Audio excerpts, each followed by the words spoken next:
Welcome back. Now, amid uncertainty across West Asia and continuing crude oil supply concerns, the centre has now decided to slash excise duty on blended petrol with higher levels of ethanol. Simply put, there won't be any excise duty on petrol containing 22% to 30% ethanol.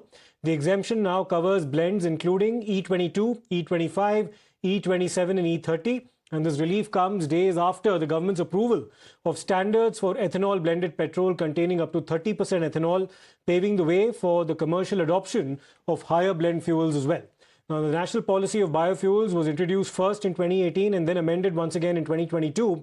And it put forth a target of achieving 20% ethanol blending in petrol from 2030 to ethanol supply year 2025-26. Now, oil marketing companies managed to achieve the 10% blending target by June 2022. And India in April also began the nationwide supply of ethanol blended petrol with up to 20% ethanol content.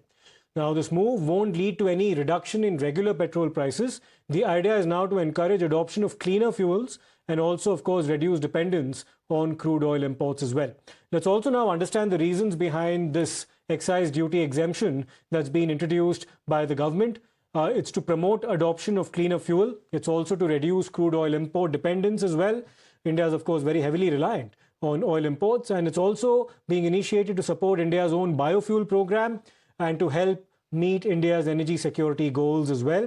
Also, of course, to facilitate lowering fossil fuel consumption as well. Now, the ethanol rollout has not been very smooth. After nationwide rollout of E20, concerns had been raised about vehicle compatibility, fuel efficiency, and also engine performance. Let's also tell you about some of these concerns that have been raised, and my colleague Hina Gambhir will take us through some of those details as well. How significant, Hina, is the decision that's been taken on the part of the central government to basically cut excise duty on ethanol blended with petrol? What are the implications of this going forward? Well, simply put, Siddharth, this is being done to make India self-reliant as far as energy needs are concerned. Remember, we are heavily dependent on import of crude oil. Now, given the kind of uncertainty that's there across West Asia, some days there are peace talks, the other days there are strikes that resume. So, amid this uncertainty, what the Indian government is trying to do is secure its energy needs in the long term. So, immediately, this move is not going to have any kind of an impact in our lives. For example, it's not that from tomorrow onwards these higher ethanol blended fuels or petrol will be available at the fuel stations. That's not going to happen. Immediately, it's not going to make any difference to the petrol prices that are there currently in different parts of the country. What has essentially happened is government has paved way for India to adopt these ethanol blended fuels. Till now, what we are seeing in the country is E20, which means 20% ethanol is blended with 70% petrol. The rollout of E20 in this country happened on 1st of April.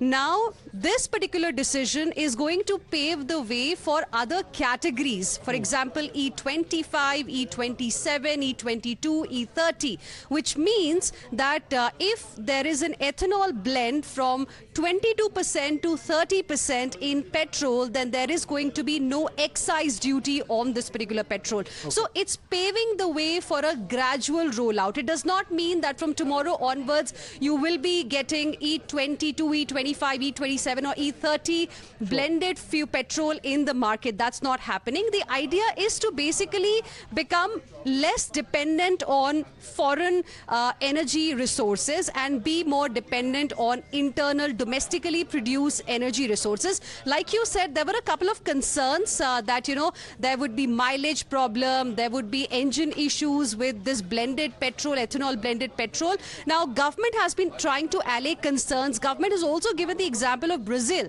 saying that Brazil has been running on E27 for years now, and there has never been any problem. So, of course, government is simultaneously trying to create awareness for better adoption. All right. So a strong signal coming from the government as well, which is in the long term, of course, to facilitate the transition to cleaner fuel going forward. Many thanks, Hina, for taking us through those details.